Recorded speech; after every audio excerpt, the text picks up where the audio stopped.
Good evening, sports fans, and welcome to the Sporting Year in Review 2024. Another busy year of sports for our athletes on Nevis. Another year that showcased the multiplicity of talent across a wide variety of sports. There were some major achievers and some rare highlights. This is the Sporting Year 2024 in Review, and I am Curtis Morton. We start with primary school sports. The unification of the Ministries of Education and Sports under the guidance of a single permanent secretary, Ms. Anella Claxton, and her dedicated team produced many intriguing moments in 2024. We hear from Ms. Nicola Fraser and Mr. Algie Newton. Let's start with the big one that is normally held in April. We normally have inter-primary school championships, and this year we saw Charlestown Primary placing first, Joycelyn Liebert Primary second, and St. Thomas's third. We know that at the inter-primary school sports we normally have class champions and Victor and Victrix Lodorm, and we salute these athletes. It all starts here at kindergarten level. Superbly. Here they go. Kindergarten girls out of the blocks. Let's see who is leading here.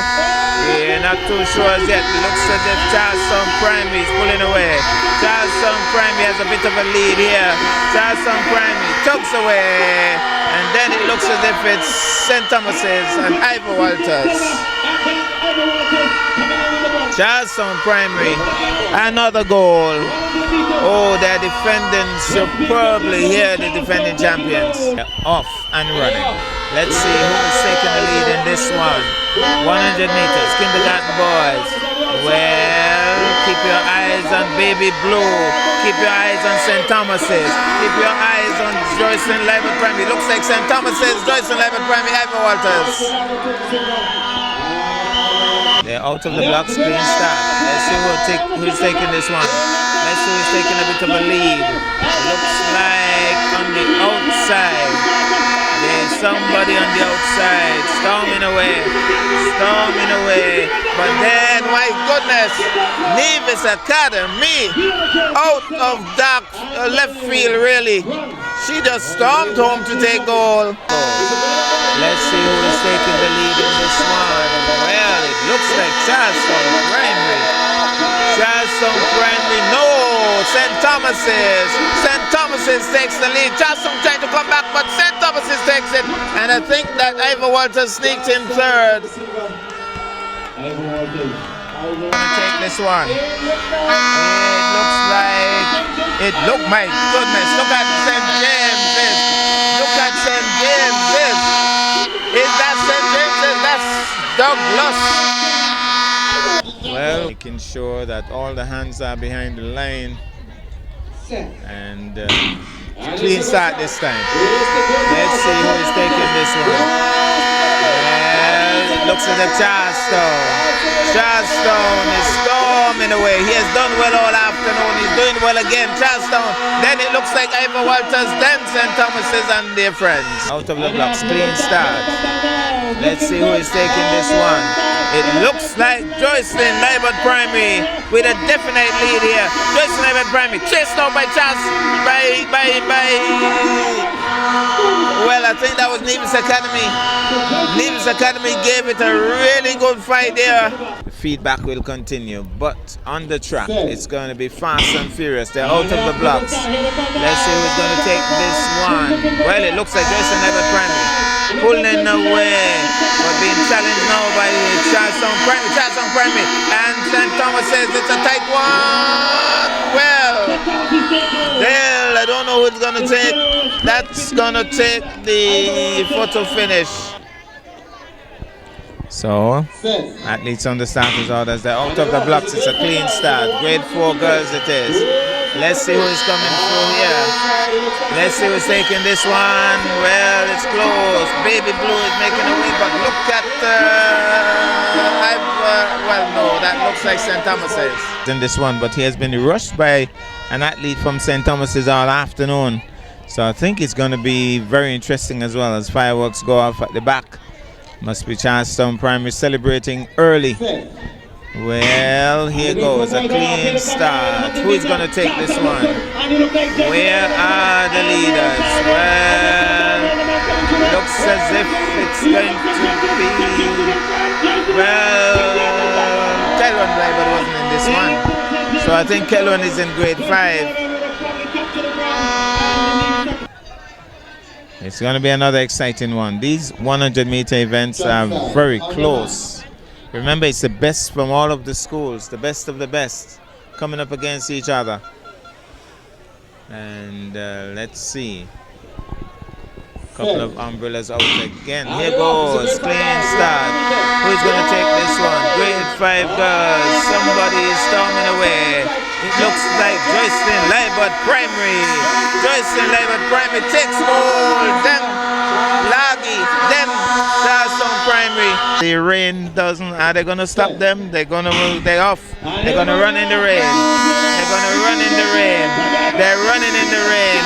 Let's see who's going to take this one. It looks like Ivor Walters has beaten Kelron. Ivor Walters takes goal. They're going to run it. They're going to run it. They're off and running in the rain. Looks as if Ivor Walters has Joycelyn Liebert. Joycelyn Liebert! Here goes. Who is taking this one? Who is taking this one? It looks as if it's going to be St. Thomas. No, it's going to be Baby Bloom. Maybe St. Thomas's. Brilliant run. And in first place,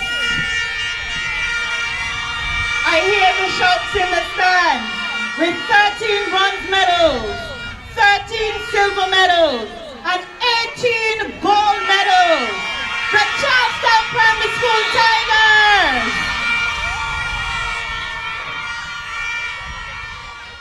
We're talking about the big one, the Interprimary. This year we had the Interprimary sponsored by the Gulf Insurance Limited and Bunny Limited. We salute them for sponsoring this event. Not only that, we also had what we call the Rising Stars Netball Academy. And this is a collaboration between the Department of Sports and the Department of Education, Nevis. We are close, 100 girls ages, well, from grades 3 to 6, participating in an academy that is coached by persons from the Department of Sports and persons from within the community. This takes place on Wednesdays and Saturdays of each week. We have paused, but this academy will continue for each school year, meaning that we are going to begin September of each year and continue on through July. Greetings all, Algen Newton, Deputy Director of the Sports Department. This year we had a very fruitful year where sport is concerned. I think this year would have been one of our better years where sport is concerned. We had the cricket tournament from the month of June and in months of June and July, the TDC Wanaka Mountain tournament. Third one up, we had the VOJN Primary School, who were the champions the year before. Second one up, we had Joycelyn Liebert Primary School. And in first, we had the Ivor Walters Primary School, who played an excellent finals. The MVP from that tournament was Mr. Deshaun James, a very talented young lad, a good footballer as well. I remember him. I am happy that your heart is good now. I know you usually stay behind. I want you to come forward. Come and watch the man bring the victory. No, I'm here. All right. Okay. Thank you for coming forward. And he's facing now.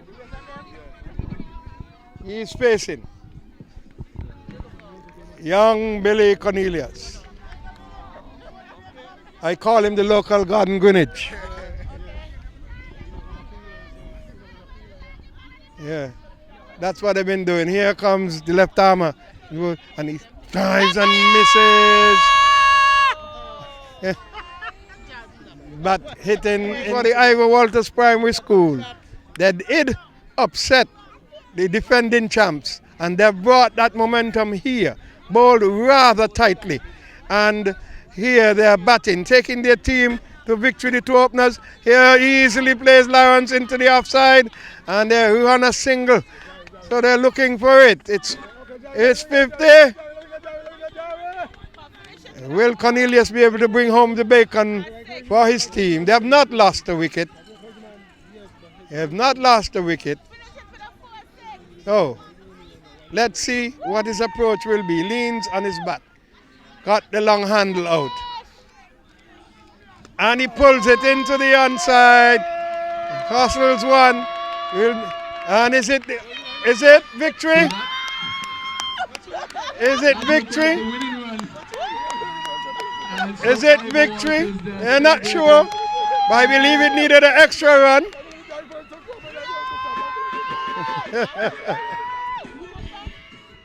The football was exceptional. I think it's one of the better leagues that we would have had in years.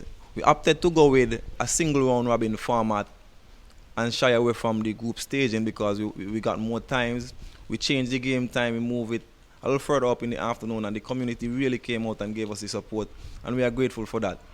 As they come on, the manager of the St. Kitts Nevis Angola National Bank, Atiba Harris, president of the St. Kitts Nevis, that's the St. Kitts Nevis Football Association, and Minister Troy Libard accompanying the two teams. So St. Thomas's, number 20, 21, is going to actually be taking the kick.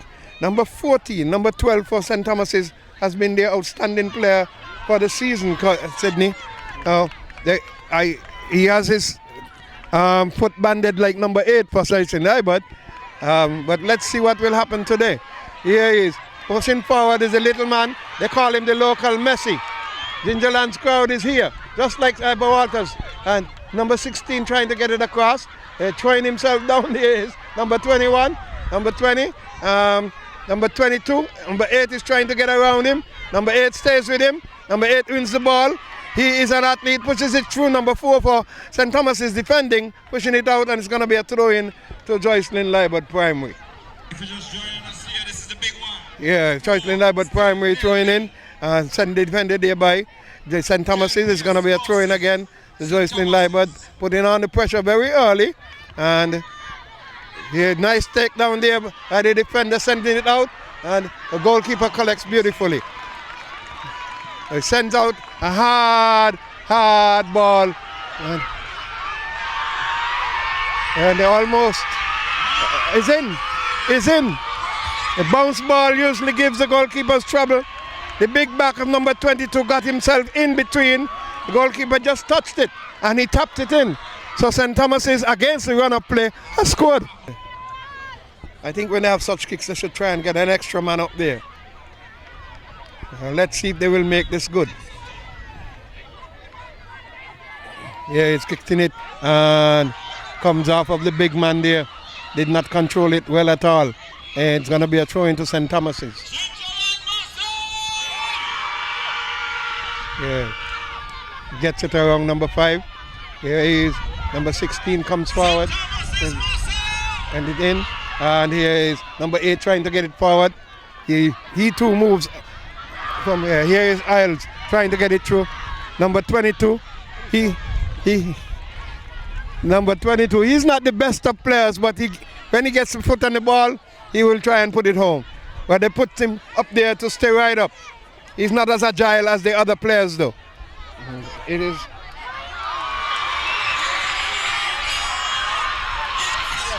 An easy goal. The goalkeeper, instead of holding the ball, tried to knee the ball out. That's slackness. Just bringing pressure on themselves. I would like to thank the coaches, the sponsors, persons in the community who help the schools in putting in the work and in ensuring that the youngsters are prepared and put on the show that they did. Like I said, tournaments were exceptional. We saw some good talents coming out of these tournaments. Not just males, but also females. Good young budding talents as well. MVP from that tournament, very commendable as well, Jamari Rollins. He had a very good year last year. This year he came back again and he had a very good year as well. He dominated the league. So the winners for the primary school football tournament, St. Kitts Nevis National Bank and Anguilla sponsored tournament, In third place, we had the Ivor Walters Primary School, who are the league champions, and I think they did a very good job during the league. Unfortunately, we know how these leagues play out. They didn't make it to the finals, but I think they had a very good season. Second one up, we had GLPS. They did very well as well. Fall short to St. Thomas's Primary School, who were first, who I think won the tournament comfortably in the end. They were very good. Like I said, they had the MVP. They had a very good talent in Miss Ronnie Isles, my favorite player from the tournament, I believe. She's just having fun out there with it, and I think she have a very long way to go. Tournament was very good. Again, we would like to commend the coaches for doing an exceptional job with the coaches. We have seen how the level of the league have improved, and that is very commendable. I want to thank Mr. Curtis Moulton as well, who would have stayed with us, and at every game, Alger, we need to do this, we need to do that, and it's keep we abreast with things that's happening. So, thank to you, Mr. Curtis Moulton, for providing the necessary coverage. I'm out. Now to basketball. The Nevis Basketball Association was not as active this year as in previous years. However, the Church Ground Basketball Association, under the guidance of Mrs. Wanda Parry-France, did host a very exciting tournament. Let's see what is going to happen here now. Whose ball? That's also crucial. It's going to be Hoop Nation's ball. A lot has to happen in this 24 seconds. He passes off. Seconds are running. He's going to drive to the hoop. He's going to drive to the hoop. He holds on to that ball. And it seems as if he has been fouled. 14 seconds on the clock. Man is down. Let's hope he's okay.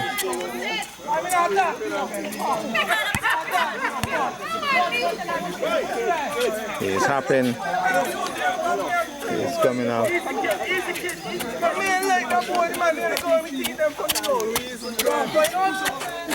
Referee trying to get him to cool down. He's really hyped.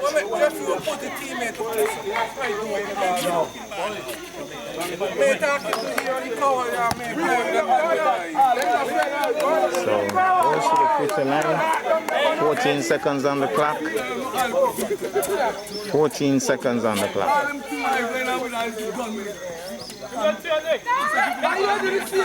14 seconds to determine championship honors. It has been a brilliant game. He's going to put in, no, poor shot, maybe too confident, I thought. Didn't really take his time. So, let's see what happens here now. He sinks one. So it's 64 to 61. 13 seconds on the clock. Hoop Nation with the ball. Hoop Nation, this is crucial. He has to shoot. He will shoot. It's a poor shot. He grabs it. Dynamics with the ball. Dynamics is open. Dynamics is open. They're celebrating. That's the score. Dynamics has won. Dynamics has won. Well. The bums go. It's celebration time. Celebration here. What a game we have had. And the fireworks have started. And we know what happened in St. Kitts recently. They have to be very careful with these. They have to be very careful with these, I must tell you. But what a game we have had.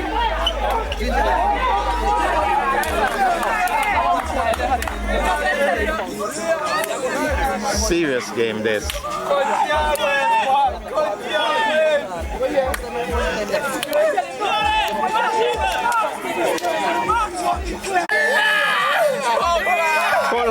the ball.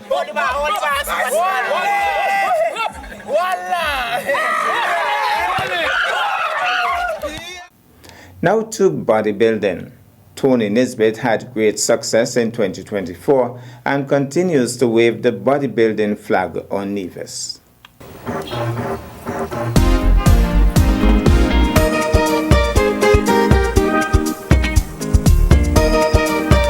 Just want to say congratulations to Tony Nisbet. She has just arrived on Nevis with a grand trophy And we'll read what the trophy says. Third, Roger Boyce Barbados Classic overall winner, Bikini Fitness, May 2024. Tell us about this win, Tony. Okay, I represented St. Kitts and Nevis at a bodybuilding competition in Barbados. I left Ireland last Wednesday and the show was this Saturday. My category was Bikini Fitness.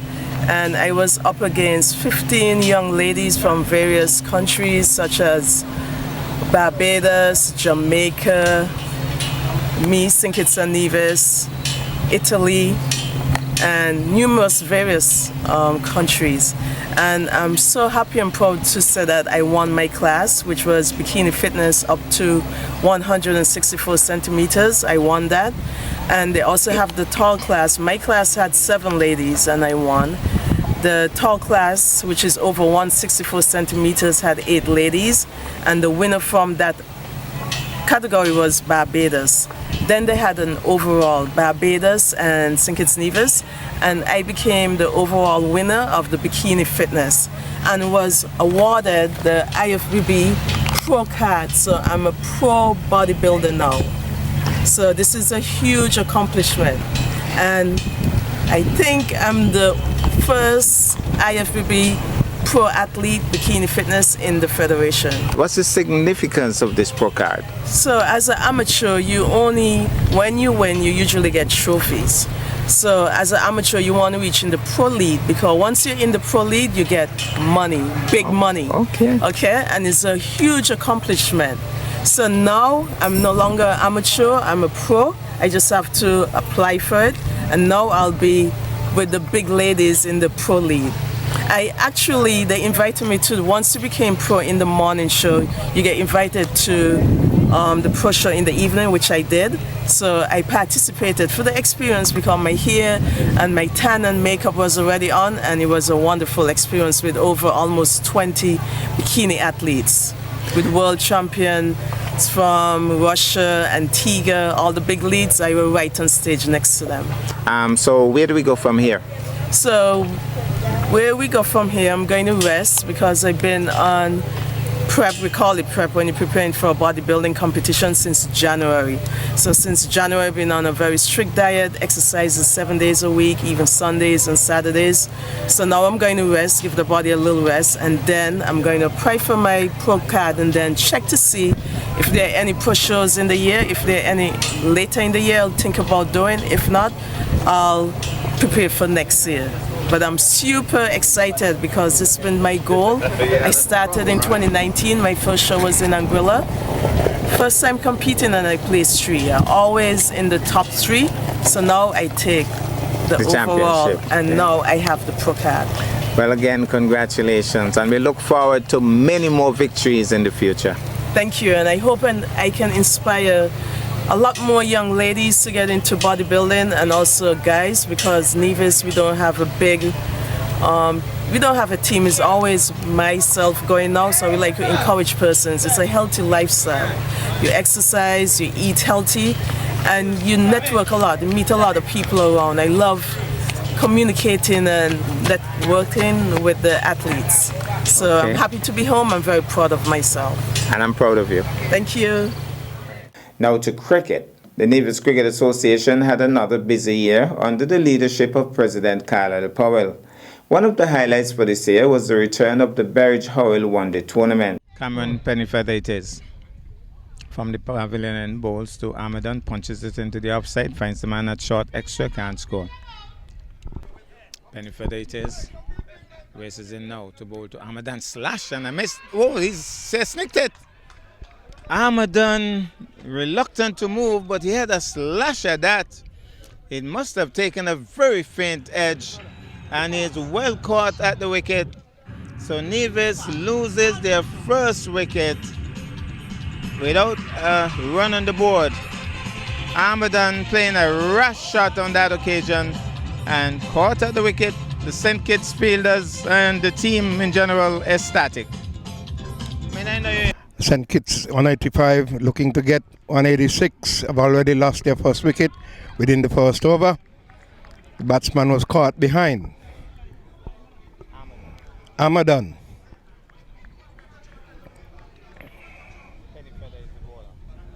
Okay, yeah. That's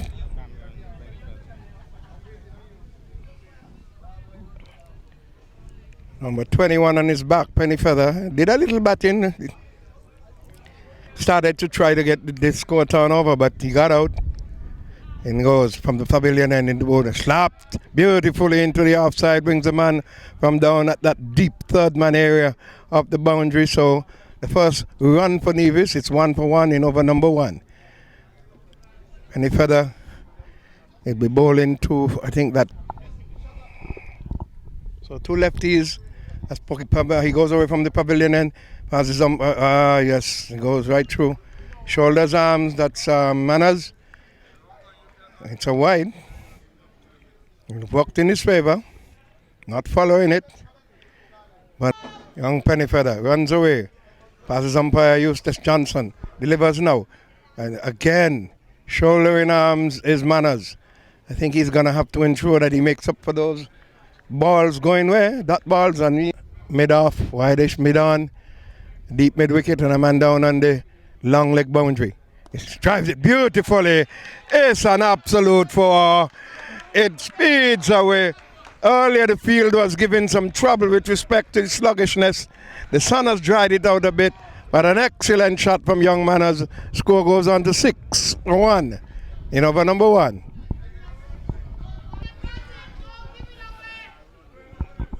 So crowd crying, don't give it away. That was a magnificent shot from young Manners. Left-hander. He allows it to go through again. It's the end of the over. Decent over from Penny Feather. Manners got 4. Cornelius has 1. There was 1 wide. So it's 6-for-1 after over number 1. Okay. In comes Francis from the southern end into bowl to the left-hander. In Cornelius, he allows it to go through. And a wide signal. Score goes on to 7-for-1 over number 2. That's a smooth run-up. Kelly presiding at the moment. Right-arm fast bowler in Francis. Hails out of the St. Paul's region in St. Kitts. He comes in bowl and he's onto the back foot. Gets solidly behind it and there is no run. It goes straight up to wide-ish mid-off and the score remains on 7-for-1. His name is Larry as well. Oh, bad shot. Moore should have been looking to play that ball through the offside.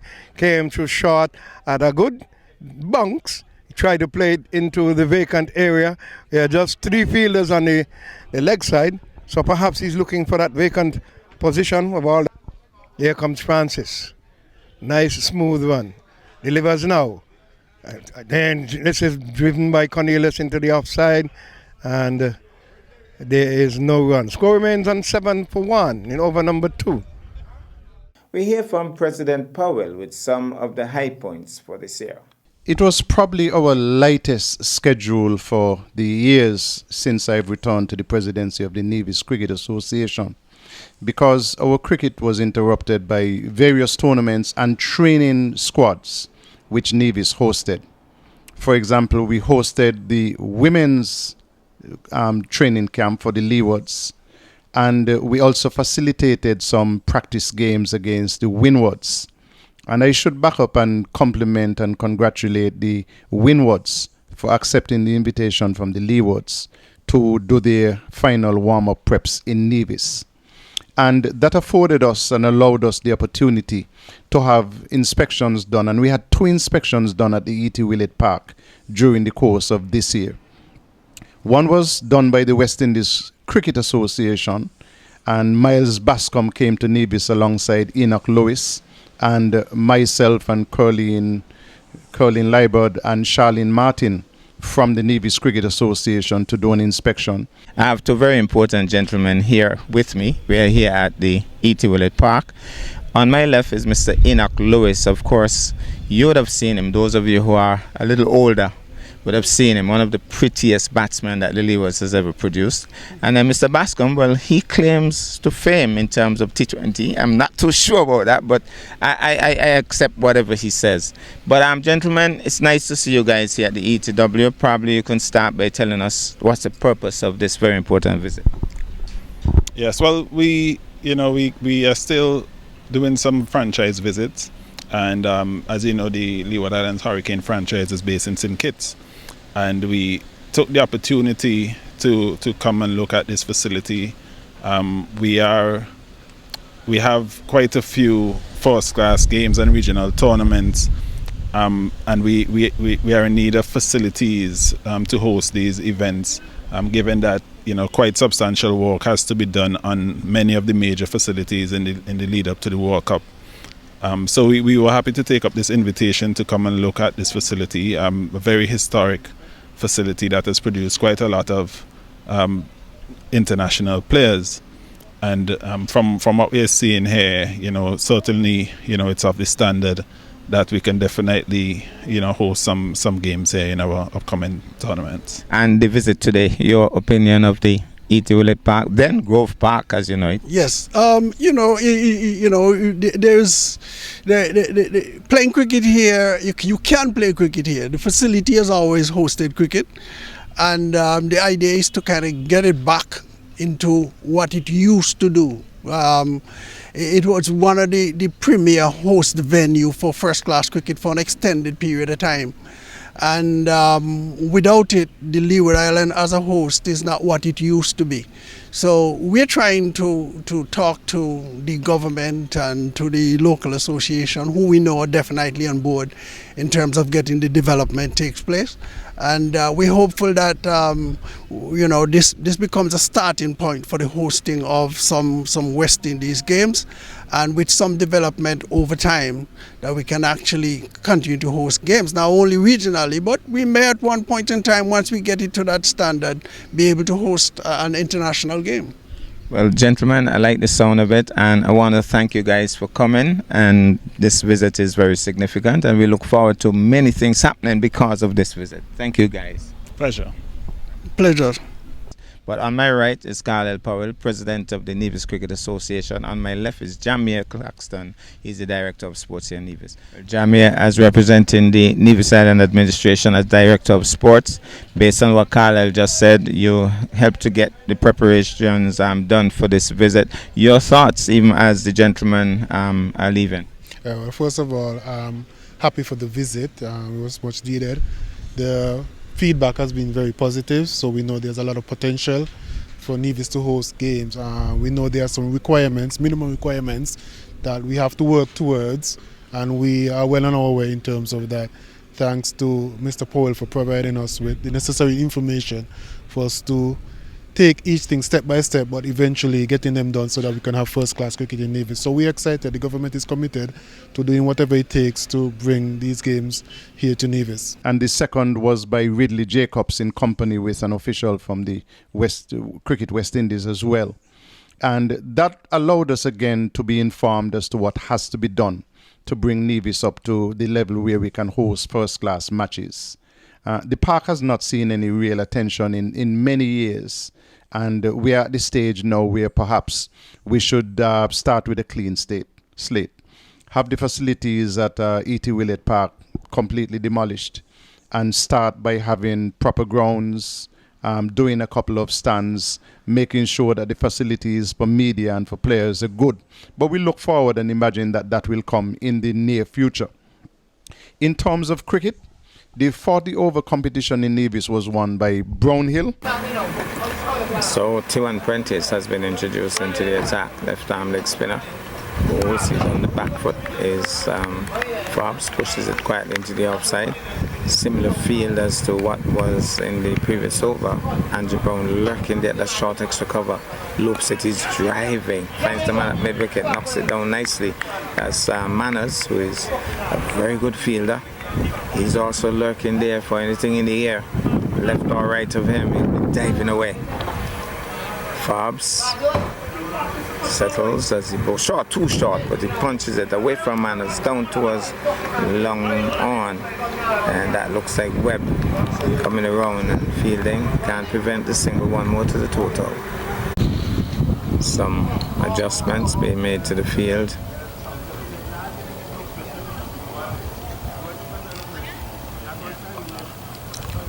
So it's going to be Prentice. Javier Leiber directing traffic. Waiting at slip for anything off that edge. Penny feather it is to take strike now from Prentice. Loops it. He's struck right, playing right across it. That must have been mighty close because he was playing right around it.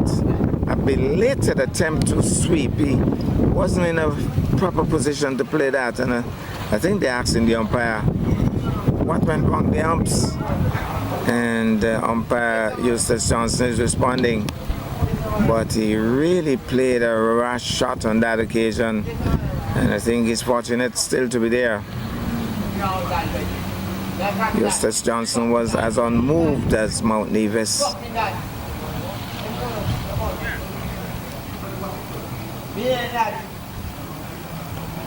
So here goes once more. This time he's again finding the pad, but this time a little more on the legs, outside leg stump on that occasion. Poorly lined, but trying to tickle it around. Takes it on the pad, one more to the total leg by.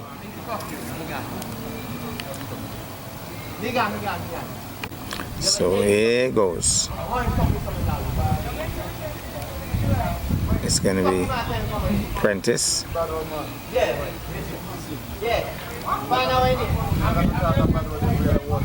Here's Prentice, bowls on the back foot he goes, plays it back up the strip to the bowler, can't score, that ends the over.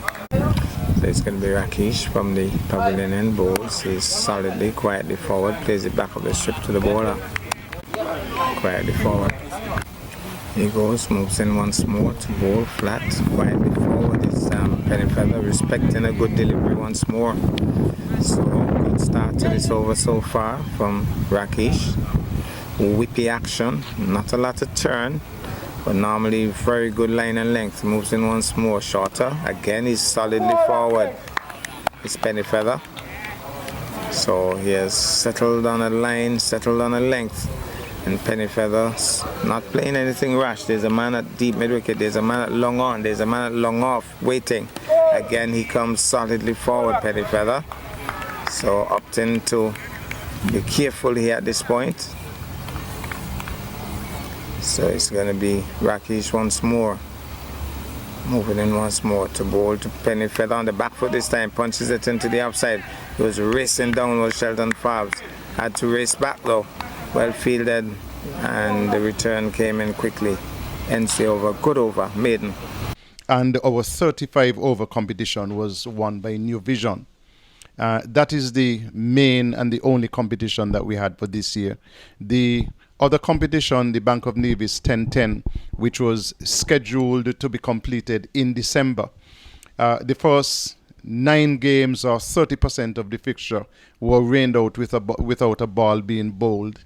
And so the Cricket Association took the decision that we would reschedule that to commence next year, early in next year. And so that competition was not held, nor did we have the 2020 competition. In terms of our players who made it to regional teams and played for the Leewards, under 15, we had Caris Bolo Farrell, Rondre Daniel, Aidan Williams, and Demore Prentice. At the under 19 level, Jose Pluck. Under 17, Light Brown, Jose Pluck, and Amari Jones. For the senior females, Melissa Clark, Sanelda Willett, and Roselle Williams. And I should say to you that Melissa Clark has earned herself a contract by the West Indies Cricket. Senior men, Colin Archibald, Acadianto Willett, Ross Powell, and Kyron Powell. And for the West Indies Cricket Academy, Carlin Boyne Tuckett and Onaje Amri. And so those are the players who have represented the Leewards and moved forward in that way in the year under review. Sadly, this year we lost some stalwarts, including Hastings Daniel, who was a former secretary of the Nevis Cricket Association and also an outstanding secretary-treasurer of the Leeward Islands Cricket Board. Hastings is not the only one, there were others, and I'm sure that we will remember them fondly, remember them kindly and thank them for the excellent service that they gave to Nevis cricket. Now, looking forward, what do we have on the agenda for next year? As usual, even before next year comes, we're looking to close out the year with the visit from the under-15 team from the United States of America. They usually come during the third week in December. We haven't had any word yet from the Leeward Islands Cricket Board as to the under-15 training camp which we have hosted for the last 2 years, or the female camp that we hosted last year. And so we are still waiting some decision by the Leewards Board on that matter. In February of next year, February, March, we have an offer from a team from Bermuda who want to come to Nevis to play some matches as well. And they're looking at both male and female in the under-15 category. And so we are looking forward to hosting them. We have an offer on the table from a Masters team out of the United States of America who want to come to Nevis to play over the Easter weekend, at least one game. And that is an offer which we will pass on and discuss with the Nevis Masters so that they can have that match against the Masters team that we'll be visiting. Our competitions, we are planning to have all of our competitions next year, in that we want to have the 10-10, sponsored by the National Bank Group of Companies, the 2020, which was sponsored by the Stapleton family in memory of Harvey Pompeyboy Stapleton, and of course the 40 over correction and 35 over competition, which is sponsored by the Bank of Nevis.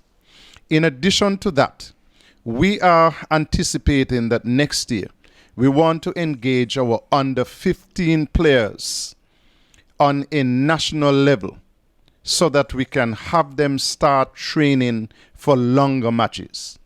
And so we want to engage our under 15 players in 50 over matches. We also are seeking to get our under 15 players to understand the longer game.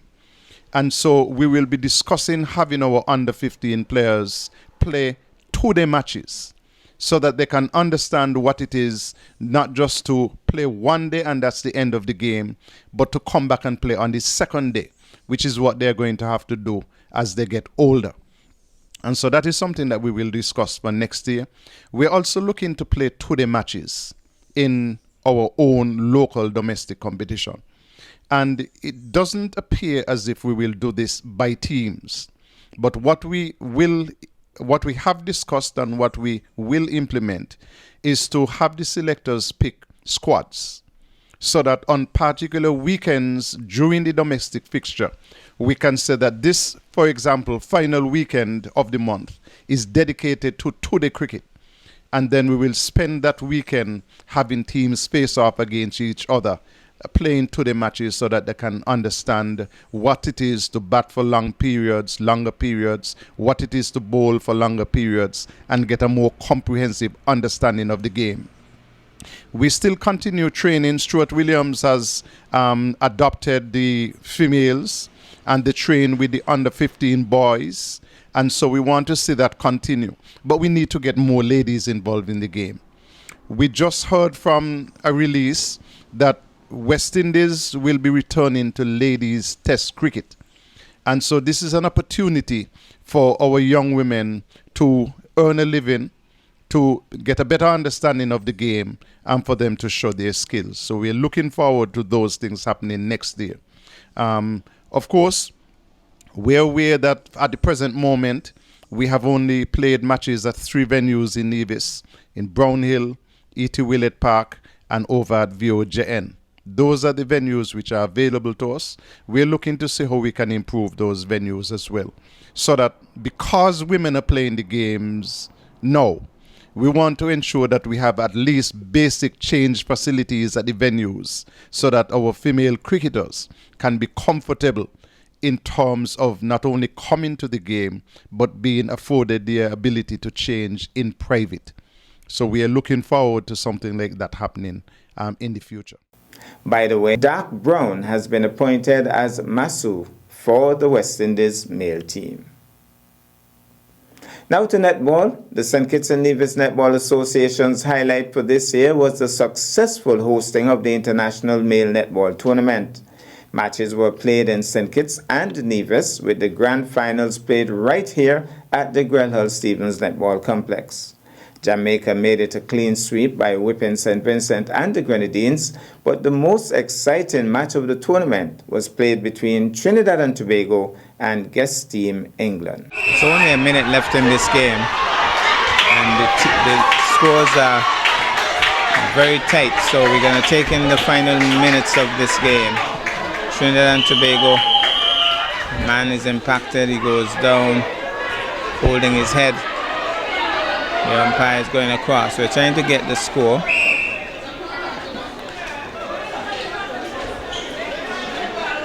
So 44-42, a minute 22 on the clock. Can England win this one? Can Team TNT hold on to this slim lead? It has been one of the better games of the tournament so far in terms of the tight contest.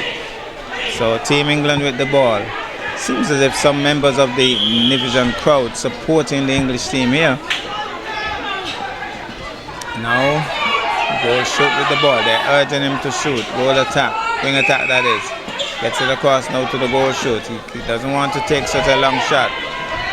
He's going to go right under the ring. He's going to misses the shot. He was impacted. He makes it good. So make that 43-44. With 34 seconds on the clock. Can this be a tie? Can this be a tie? Can we get a tie here? That would be an interesting finish to this game. He has a shot. He makes it good. The scores are even with 21 seconds. Can we have a tie? I think we might have a tie. Trinidad and Tobago wants a shot in. Hands go up. He has lost it. He has lost it. He has lost it. Whose ball? It's Trinidad and Tobago. 9 seconds on the clock. England. He has a shot. He misses. Oh, the crowd, they're jumping. They want a tie. It seems as if the local crowd is looking for a tie. So Trinidad and Tobago with a penalty shot. Seconds into this game. Who is going to win this one? He misses the shot, and that's the game. The scores are tied. I think the scores are tied. Let's look at the jubilation here. What a game we have had. The scores are tied. Wow. What a game. Draw game. Am I seeing right? So it's going to be overtime? Wow. What a game we have had. 44-44. So it's a tied game. Trinidad and Tobago and England 44 all. Wow. So the Trinidad and Tobago team, they were dancing earlier, but now they're trying to work out where did we go wrong. Wow. What a game. It was a terrific game. And so they now will shake hands. It's the first tied game of the entire tournament. What a game.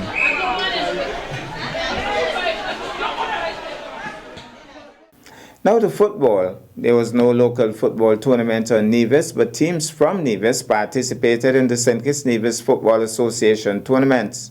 Bath United, Queen City Ladies and Hard Times. However, this year, teams from Nevis fell on some hard times. We hear from Curtis Morton Jr. and Alex Claxton. So we went to the first game. I expressed to Jamia the issues we had, and I waited. The second game was 2 weeks away. So we played our first game on the 8th of July, and the second game was on schedule for the 19th. I waited until the 17th of July to see if I would get any information from the SKNFA. I didn't get anything. I sent them another email on the 17th to indicate that the girls will not be available to play at 6 p.m. on the 19th. They sent back an email saying they sent it to the relevant committee, and the competition committee decided that they will not change anything. Wow. And the reason they gave for the change was they said that it would affect game day operations and negatively affect the participating teams. Now that was interesting to me. So I don't want to believe, and this response came in on the 18th. So I sent the email on the 17th, they responded on the 18th. I don't want to believe during the 17th and the 18th, the SKNFA would have contacted all the female teams, and the teams then would have indicated that, you know, it would negatively affect them. So, but anyway, that was the response. We didn't show up on the 19th. I didn't have any other communication from the SKNFA. So our next game was scheduled, I think, for the 29th. So another 10-day period. No communication from the SKNFA. We missed that game as well. Still scheduled for 6 p.m.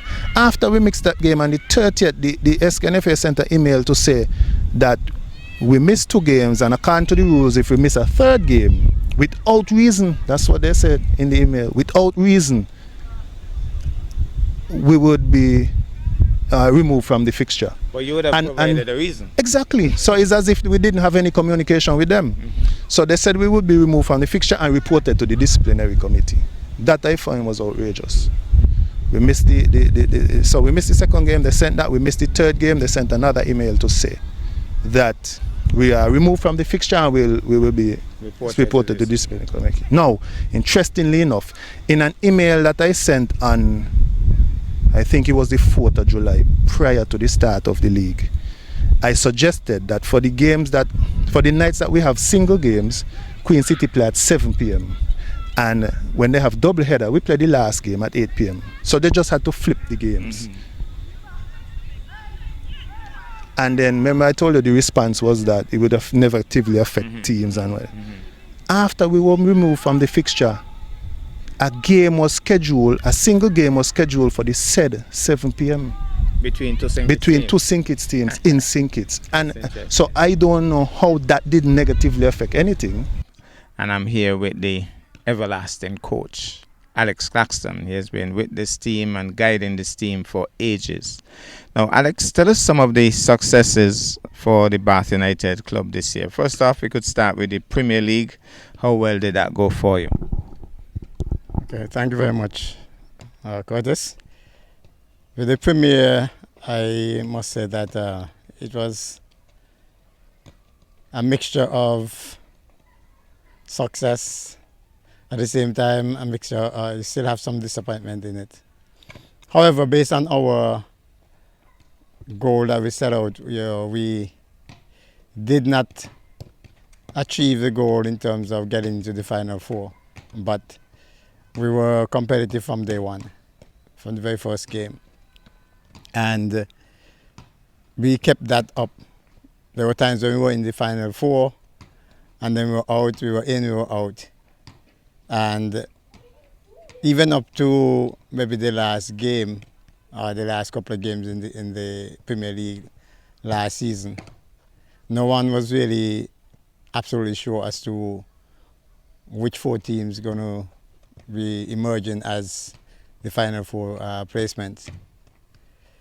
I must, say I must commend the players, members of the coaching staff, and all those who would have contributed, not just in terms of, the players, members of staff, but all those who would have made it possible. Whether it was you bought a breakfast, whether it was you donated a bottle of water, whatever it was, maybe it was just a word of encouragement. We want to say thanks for that support and that, encouragement that we have always received, from you as fans and supporters. So the final placement, not making it into the top 4, was what number? We placed 7th, because the thing about it is the 8th place team would have been, in a situation where they would have to play the 3rd place team in the Division 1. And that was a promotion relegation, game. Unfortunately, I guess, for Newtown, they found themselves in that position.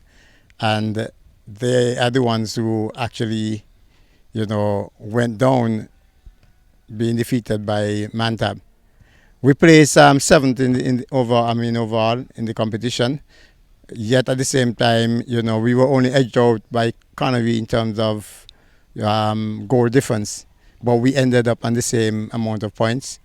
So it was not a matter that we weren't competitive. We were competitive throughout, and I would dare say that, you know, the competition itself and the way how things were, you know, probably done and structured. I don't know if it was, you know, strategically done, because from our, vantage point, we felt like, you know, the odds were against us in terms of whether it was a competition committee, whether it was, you know, the SKNFA, because the way how things, you know, were done in that games were fixtured in Nevis, and then, you know, without any discussion, without anything, they were sent or, you know, refixtured to St. Kitts. When we asked about it, the only information we got, you know, was that the SKNFA reserved the rights, you know, to make changes to the fixture where necessary. And it was not a home and away. Still didn't answer the question. But, our players, they kept working, and we ensured that we weren't in that position to play in any one-off situation. And we're looking forward to, you know, the season coming up and expecting to perform even much better than we did last season. What about some successes in terms of selection of players to some of the national teams? How well did that go? Well, yes, we have had, you know, selection in terms of our players on the 14 girls, on the 14 boys, and also on the 17 boys. I don't think that... Yes, we would have had some in terms of the under 17 girls as well. But at the same time, you know, we must, you know, commend our players for the way in which they have been pushing, you know, and performing over the years, and giving them, you know, themselves an opportunity to get into the national team setup. You know, unfortunately, you know, I don't know if you're aware of this, but we had to, as it were, make decisions not to participate in the Women's League, not to participate in the Under 15 League. And down, you know, to the end, we weren't fixtured by the SKNFA in the Under 13 nor the Under 17. However, and let me say before I get into the however part of it, this was done because, you know, last season, the games were played in St. Kitts and also in Nevis, where for the Women's League, the teams that, you know, we went over to St. Kitts to play, they came over. So it was a similar situation as to what it used to be in the past by the former administration. Without any explanation, without any discussion, with the exception of Queen City, all our games were moved to St. Kitts. We wrote to the SKNFA, you know, even before the league, you know, the fixture, when we saw the fixture came out and the league even started, informing the SKNFA that we cannot participate in the league based on the current fixture. We received no response. We waited, and still there was no response. So we decided, just like we said, we would not participate. Cleared nicely there by Village. Bath got a hand to it, moved in quickly and got a hand to it inadvertently. And so Village wins the ball very quickly after being under a little pressure.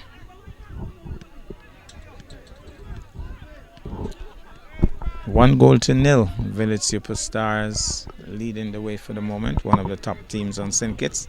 But I can tell you this, Bath has been making a lot of waves all season. They have upset a couple of big teams already. And so they would want to continue in this the second round. So it's going to be Village with the kick. He chips it forward. Bath got in there quickly, but Village got a quick response. Stops for the moment. Bath sliding effort there. Keeps it away from that danger area. Village though responded. Bath quickly in. Bath quickly in. Pass it off. No, he's still holding the ball. Passes wide on the left flank. No. What does he do? He has to shake that man. He drives it into the player. And well, I don't think he planned to. You could see that he was thinking, I just made an error there. I don't think he intended to kick it out. I think he just intended to pass. Good work there by the Bath player. But he's been heavily marked. Trying to rush to know.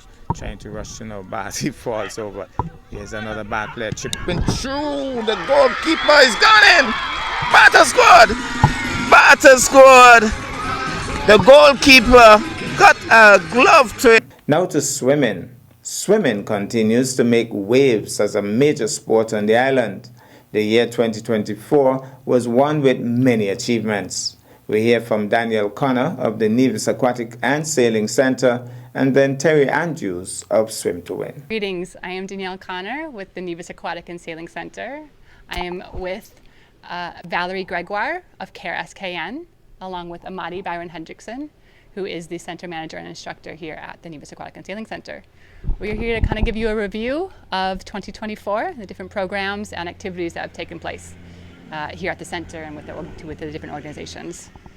So our year started in January 12th with our Mishka concert. This was a fundraising event. It's a whole night of reggae music, all in efforts to raise funds for our missions of teaching sailing, swimming, and marine biology to the community. In January, we also resumed our regular programs. We have Aquafit sessions led by Annette Lewis. She runs Aquafit classes on Saturday mornings and Wednesday afternoons throughout the year, along with our youth sail program, which takes place on Sunday afternoons as well as Saturday afternoons. So Saturday afternoons, we have a program for the beginner kids. And on Sunday afternoons, our Orange Fleet and Blue Fleet, our more advanced kids, do the Sunday afternoon sessions. And that is throughout the year as well. We have adult sail sessions that take place on Sunday mornings from 9 to 12. That's all, again, throughout the year. And the Bring It swim team, they train all year long, at least 3 or 4 days a week. And so in January, all of these things restarted after the Christmas break and continue on throughout the year. We also have started in January the preparation for our first big coral nursery in Major Bay, and that is in progress since throughout the year and will continue in 2025. In February, the swim and aquatic program resumed and had 12 Saturday sessions of Learn to Swim, and this is for any age, all ages. If it's anybody under 5 years, then you do have to have a parent in the water, but any age is welcome to join the Saturday swim program. It takes place, there are 3 or 4 sessions of about 12 weeks that take place throughout the year. So in February, we started the program that would have gone through April, I think early April. In February, we have one of our Bring It swimmers. He's on the national team, Troy Nisbet. He competed at the World Aquatics, the World Championships that was held in Qatar, and he was represented alongside with Jennifer Marlin Harding. Later that month, the end of February, also Bring It swimmers, Troy Nisbet and Skyla Connor. They competed at the Barbados Long Course Nationals. That was held at the end of February and early March. That was about a week-long competition where we had that representation. In March, on March 8th is International Women's Day, and the St. Kitts Nevis Olympic Committee recognized Dr. Mamata Srinivasan and one of our youth sailors, Jazelle Connor, for their efforts in women in sports. We also, in March, thanks to Wendy Smith, we held a VHF radio course. We had about 15 persons that took place into learning. It was a 2 or 3 hour lesson about how to do radio communications and safety communications along with the VHF radios. Okay, I'm going to pass you on to Kara. In March, KSKN was joined with the Department of Marine Resources for the Agriculture Expo to bring awareness of what we're doing. And yeah. Right. At the very end of March and in early April, so it's March 28th through the April 3rd, we had our same two Bring It representatives, Troy Nisbet and Skylar Connor, that went to Carifta, that was located in the Bahamas, for Carifta Aquatics. So it's the first time that there was anybody from St. Kitts and Nevis at the Carifta event. And we were really proud of how they did. They all made personal bests at that event. We're really proud of that. Moving along to April, the Jane Hansen, along with Swim Trek, now the owners of the Nevis to St. Kitts Cross Channel Swim, held their Nevis to St. Kitts Cross Channel Swim.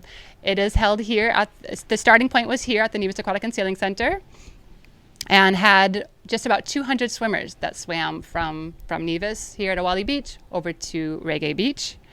We had a lot of representation from our Bring It swim team. We had first place, the girls under 14, first place was Skylar Connor, second place Giselle Connor. In the boys under 14 group, first place was Nazanyu Shiverton, second place Henri Pemberton, and third place Abhijit Srinivasan.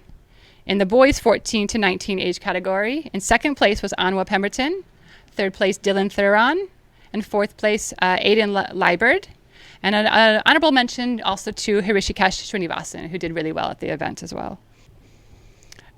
April 13th, we held the Aqua Funathlon and Aquathon. This is in collaboration and partnership with the SKN Moves Nevis chapter. There's basically two events. The Aquathon event is a swim and run. It is a competition that's also held at a Carifta. It's a Carifta event. So we had that event, and after those events took place, we had our Funathlon, which is teams of two persons that did a swim, kayak, and run event. So I can announce our podium winners for these. The Aquathon event for 8 to 12 years of age. In first place was Grayson Burrell. Second place was Clej Christmas. And third place was Nathan Polius. For the Aquathon 13 to 17 age group, in first place was Troy Nisbet. Second place, Austin Williams. And third place, Henri Pemberton. And in the Aqua Funathlon team event, in first place was Nazanyu Shiverton and Skylar Connor. Second place, Grayson Burrell with Abhijit Srinivasan. And in third place, Nathan Lestrade and Javel Forrester.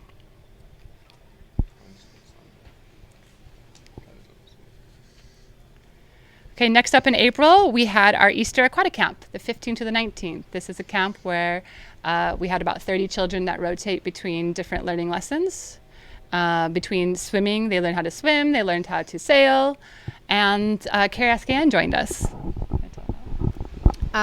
During the Easter camp, my colleague, Rudel William, did teach the marine class.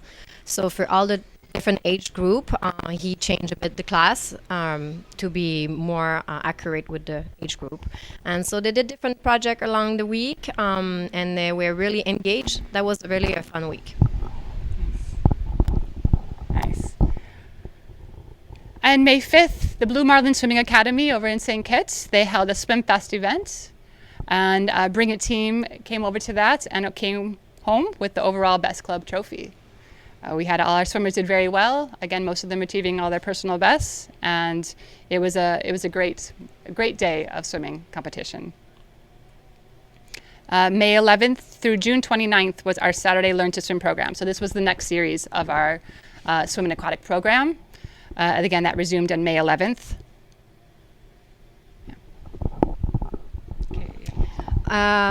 In May, we also went to St. Kitts for the Open Agriculture Expo, again to bring awareness along with the Department of Marine Resources and also the Sea Turtle Group.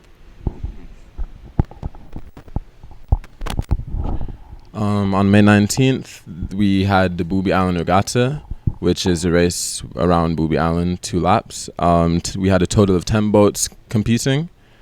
Overall, the Booby Island Regatta trophy went to the boat Alexander Hamilton, which is the last remaining wooden schooner in Nevis, hand-built in Gallows Bay.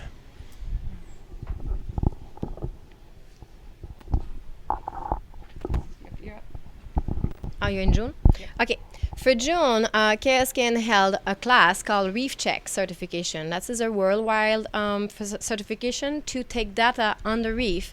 It gave us data to tell us how healthy is the reef. Those data are really used to monitor and help manage the reef. So the Department of Marine Resources use those data, and KSKN as well use those data. It's a class that we do every year that we will do again this year in June. Following that week, we also did a week of reef surveys. So the person who gets certified being able to use their experience and their just learn skills to do a real survey data on 6 different reef, which was very a good week. That June 8th, which I believe was your ceremony for completion, that was also World's Oceans Day. And we also organized a big beach cleanup on that day. On June the 19th to the 25th, the St. Kitts and Nevis Sailing Association sent out 2 instructors. So Amadi, along with Nikhil Rogers, went to St. Lucia for a sail instructor course. So it's a mission of the St. Kitts and Nevis Sailing Association is to continue the development of coaches and training. So we were really pleased that those 2 can participate in that certification course and come home with a lot of knowledge they could pass on to their young sailors. The St. Kitts and Nevis Aquatics Federation also held a whole summer of swim clinics. The swim clinics took place here at the Aquatic Center. And again, that was open to, they organized the swimmers from all the clubs over from the 6 or 7 different swim clubs in the Federation. But we were grateful that we were able to be a part and offer the space and the facility here for those programs to take place over the summer. Pass you on to Amadi for the National Dinghy Championships. On the 6th and 7th of July, the National Dinghy Championships, which were hosted by St. Kitts Yacht Club over in St. Kitts, they took place and it was a great event. The winners of that event would be Bluefleet Optimist, first place Skylar Connor, second place Abhijeshan Vasan, third place Grayson Burrow. For the Orange Fleet Optimist, first place was Zamari Diskin, second place was Amijah Maynard, third place was Cleej Christmas, and fourth place was William Liam Guy, with fifth place being Gabriel. In the Iris Fever class, first place was Emily Samaru and Giselle Connor, and second place was Anesta Saddam and Naila Greenaway. In the Laser class, first place was Melroy Henry, and second place was Amadi Byron Hendrickson. In the Hobie Wave class, first place was Lion Gilbert, Adelstein Johnson, Antoine Daniel, and in second place was Cuthbert Burrow, Elizabeth Burrow, and Adeja Daniel. Later on in the summer, for Culturama, the Honorable Eric Evelyn hosts with his Empire Sports Club, they host their big aquatic day over in Charlestown. And Bring It swimmers were really happy to participate in a whole afternoon of races between the 2 docks there in Charlestown. I believe that's 50 meters between that. And so a lot of our Bring It swimmers competed and did really well, earning lots of medals at that event. The really exciting news is also our Bring It swimmer, Troy Nisbet. He represented St. Kitts and Nevis at the Paris Olympics. This is the first time ever that St. Kitts and Nevis has been at the Olympics in the sport of swimming. We are really proud of Troy. He's only 15 years old. He's one of the youngest swimmers there, and he really represented his country very well with his swims. His competition was on August 1st, and history was made, and we couldn't be prouder of Troy being on the biggest sporting stage there is. Moving on, later in August, we had our camps. In August 7th to the 16th was our summer sail camp. Maybe you can tell them a bit about that. During the summer sail camp, we had around 20 children, and we just went through all the essentials, all the basics of sailing. We tried to bring them up to a point where they felt comfortable enough on the water and like they had enough knowledge, and to hopefully continue classes to pursue their new ambition. The summer sail camp finished. Our final day, the kids actually sailed their boats over to Yachtsman's Grill, where we were treated with a big pizza party, and then they got to sail their boats back. So it was a great way to end the summer sail camp. And then immediately after that, from the 19th to the 23rd, we had our summer aquatic camp. And they are something like their Easter camp, where they go in different stations and the kids got to experience or kind of be introduced to different aquatic sports, including, kayaking, paddleboarding, snorkeling, swimming, and sailing as well. And KRSKN also joined us at this camp as well. So in the summer camp, again, my colleague Rudel William engaged with the children with different classes related with marine biology, with different projects. He's been very good on bringing new stuff. So if we had children doing the Easter camp, they will do new things on the summer camp. Nice. So we are always fortunate every year to end our camps with the Robin Trevors Memorial Sail. So Robin Trevors is someone who had was very passionate about making sure the youth of Nevis learned how to sail. So, unfortunately, he's no longer with us, but his family continues to support his missions and supporting the Nevis Aquatic and Sailing Center with various things. They recently donated the laser boat behind us. I'll have you check it out, but we've named the boat Robin on behalf of Robin Trevors. And then they treat us for the Robin Trevors Memorial Sail. It's a great way to end camp.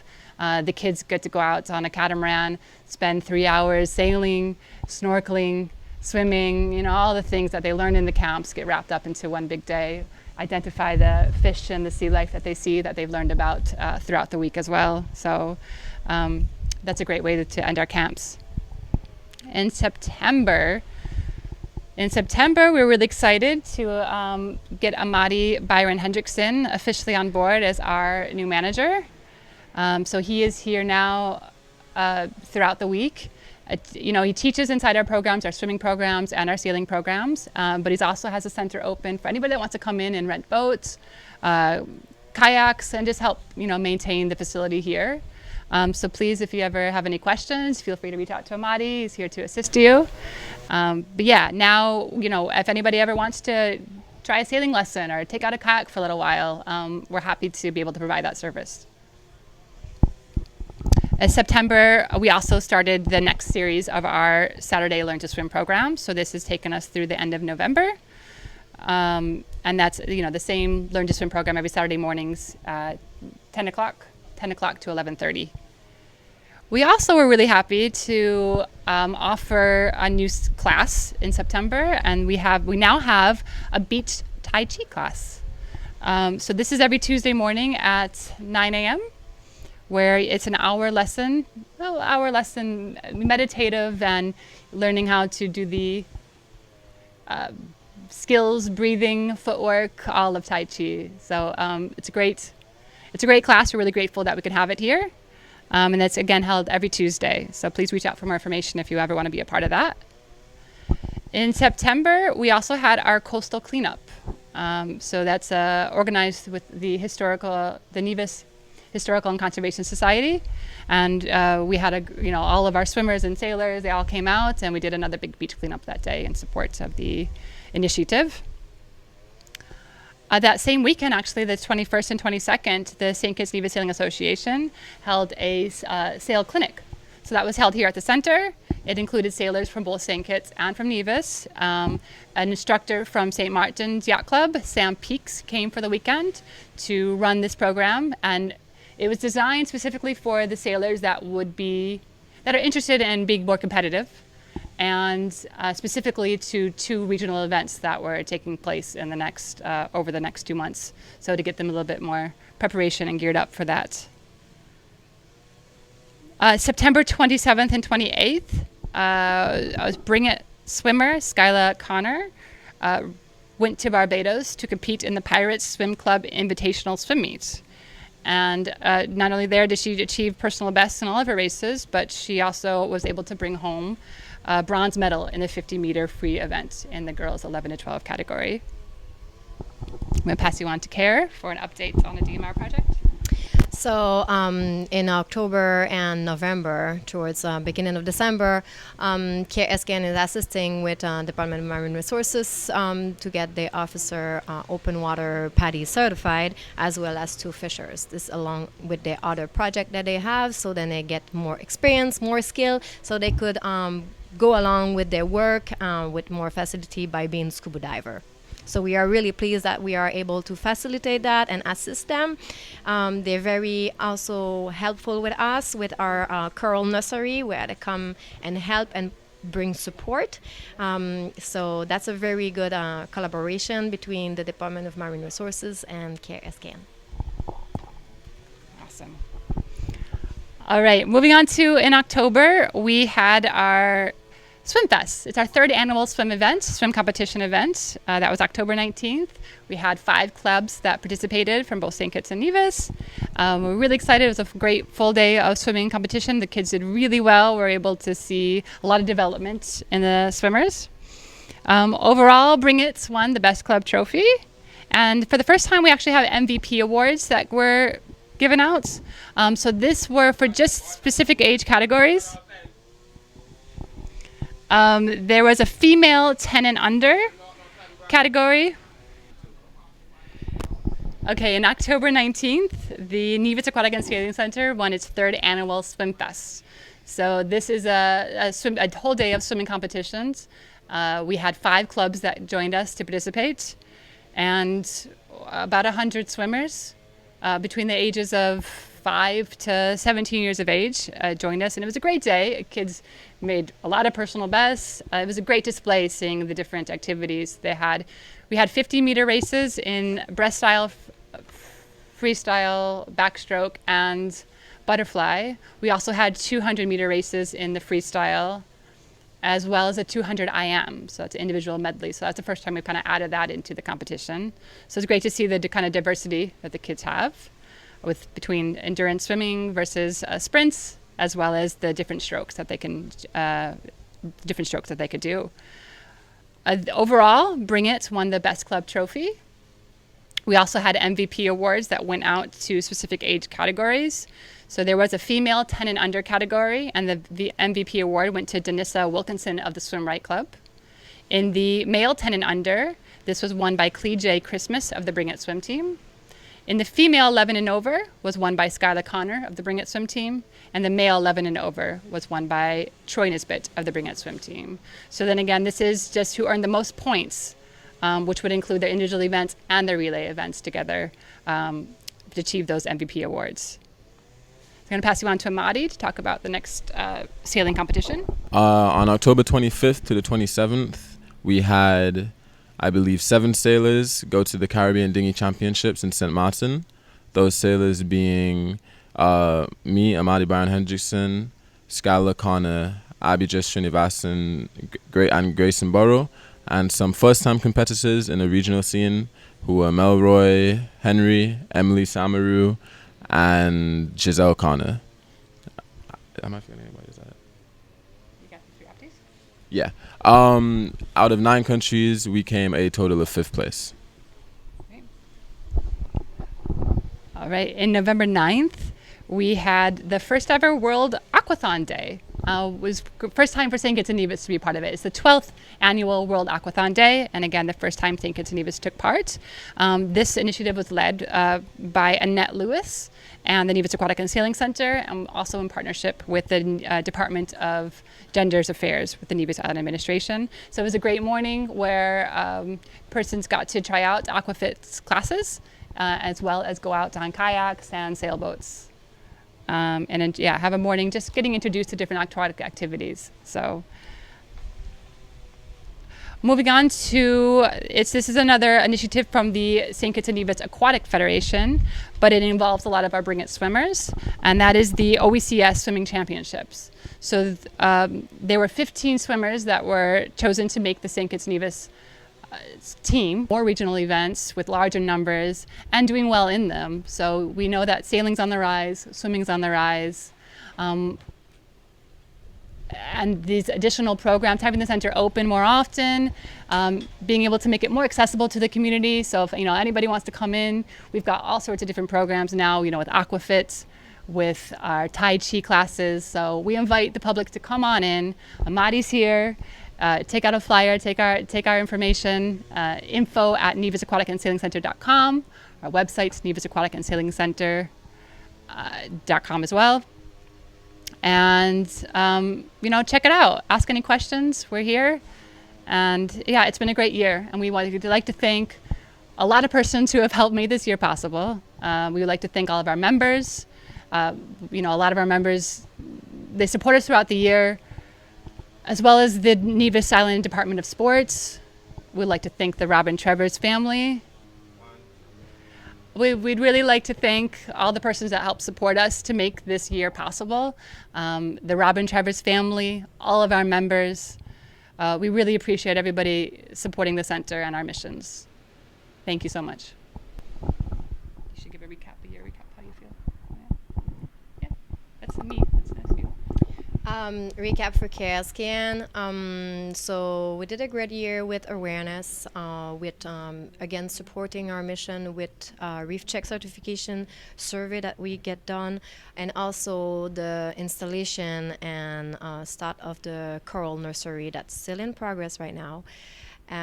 So it's more things going to happen and more projects to come, and we are thanking also the Jeff Small Grant Program for the support, and the Department of Marine Resources for the assistance and support. Thank you. Just to close up, everyone give swimming a try, give sailing a try. It's a great time, and it can lead to amazing opportunities, and you can find a new love. Well, good afternoon, Curtis, and we are here to talk about Swim to Win and the year in review with regards to our sport. For those of you who do not know, just a reminder that Swim to Win is basically our government's Learn to Swim program, and I want to thank our Premier Brantley, along with Ministers of Sport and Education, for their continued support of this program and getting our instructors professionally trained and also certified as lifeguards.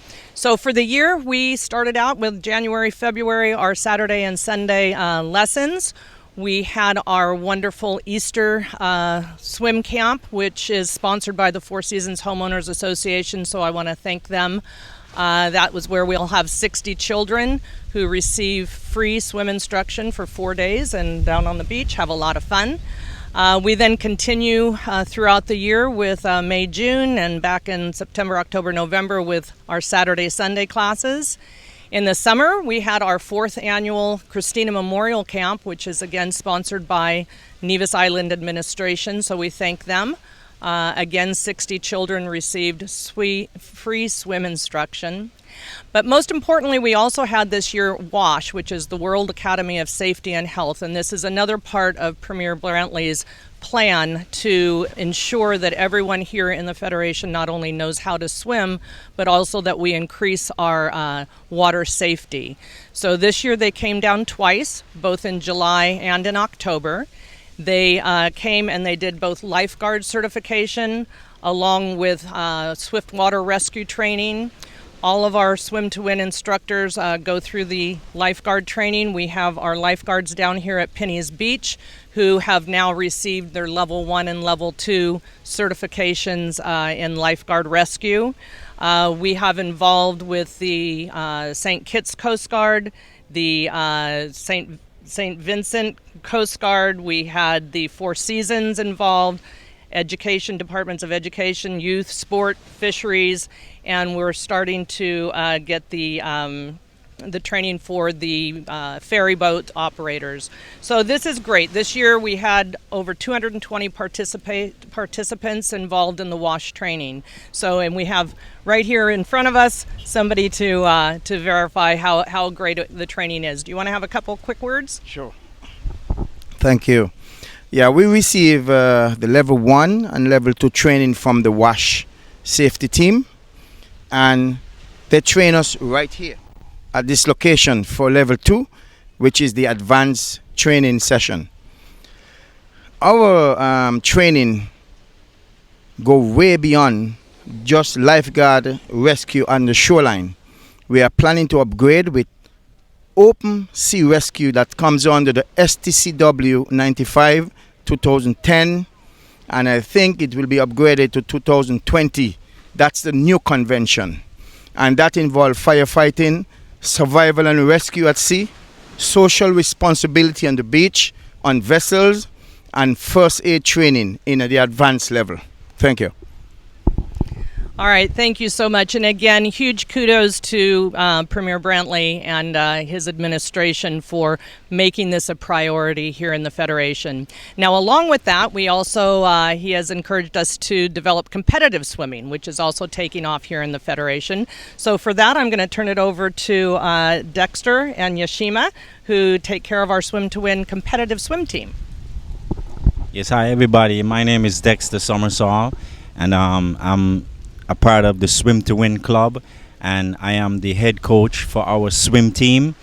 And every year we have 2 swim meets in the federation. We have one around Whit Monday time, that's normally on St. Kitts, and we have one around the end of October, so late October, which is on Nevis.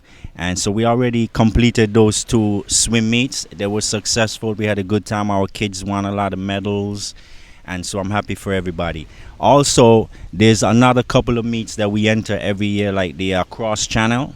The cross channel we did this year, and one member from our swim club from Swim to Win, his name is Junior Prasad. He was trained, I trained him, coached him for the meet, and he went in and completed the cross channel successfully, which we all are very proud of. And my assistant coach is Yashima. And we also work with the Special Olympics swimmers, Shane and Robert, and we got them ready about 3 months preparation. They went to Trinidad, which is just last month? Yep. And in November, and they were successful as well. They brought home 3 medals, which we are very proud of, a gold, a bronze, and a silver. And that's it. We're good. We're happy, yeah. Anything you want to say, Yashima? Well, good afternoon, everyone. Well, I would encourage anyone, whether adults or if you have a child who have a love for the water, or if even you have a fear for the water, because for Swim to Win we also have we also cater for women who have a fear for the water or would like to learn to swim. We also cater for them in a women's water retreat. So if you have a fear for the water, or if you have a love for the water, you and your child, come on out. Or contact is on social media. You can contact us, and just to be a part of our team, we have enthusiastic, loving, energetic instructors who are ready and available to help you guys learn to swim and develop proper swimming techniques. Thank you guys so much. So again, swimming has just grown so much through this Learn to Swim program. So we do have other clubs on the island, which is great. So we're able to have these wonderful swim meets. Yashima has come on board to help our Special Olympic athletes who, Curtis, as you know, have been doing open water swim for quite some time. So I'm so proud of all of our instructors and how passionate they are. They're all professionally trained. Most all of them are lifeguard certified. So as Yashima said, they're passionate about what they do. And you're going to be very safe in the water with them. So on that note, I'm going to turn it over to one of our lead instructors, Myra, and she'll talk about our plans for 2025. Hello, I am one of the many swim instructors that we have that are trained and are lifeguard certified. And we really enjoy teaching children and adults how to really not be afraid of the water, but not be afraid, but how to grow and love it, maybe compete, but also to really, really be safe so that we don't have the incidents that we've had before. And we've been so successful. I've been an instructor for almost 4 years and have enjoyed giving back to the adopted community that I live in. And for now, the news session that's coming up, there'll be, usually we have 4 women water retreats a year. And those are for women who either live here or even for expats who are afraid. They're afraid to get in the water or they're afraid to swim. and we work with them, and we do a retreat for the day, and they come out swimming and so proud of themselves, big self-esteem. And we work with children who may have been traumatized, and they then start off afraid to get in the water, and before you know it, they're floating and swimming, and then before you know it, they're on our swim team. So we really have great programs. We have a 6-week program that happens on Sundays. We have private lessons, and we also have the Women's Water Retreat. So there's so many different opportunities to fit your needs, whether it's for a child or an adult. And our males, we also have for adult males, we have great instructors that work with our adult males. We even had an 87-year-old man who came through, and he was amazing, and he learned to swim with his wife. And instructors can be any age. I think I was the oldest. I won't tell my age, but I was getting there. So please be a part, volunteer, or teach, learn to instruct, or come and just be a part of it in any way. We're here. All right. Thank you again, Curtis, for always giving us a time to do our year in review. And just kudos to our team here. I'm so proud of them. And again, 2025 is coming up. So this is the year to conquer your fear. That's what Anne McClendon has always told us. Come on out, join, participate. Embrace this beautiful ocean, right? We live on this island. We embrace this gorgeous ocean that's behind us and learn to be safe in it. So again, kudos, huge thanks to Premier Brantley and Nevis Island Administration, Departments of Sport, Youth, and Education. And this is the way that we will ensure that everyone in Nevis learns to be safe in the water. Thank you. And also Ministries of Tourism, I want to thank them for bringing on board our wonderful lifeguards now so that they're able to participate in the training.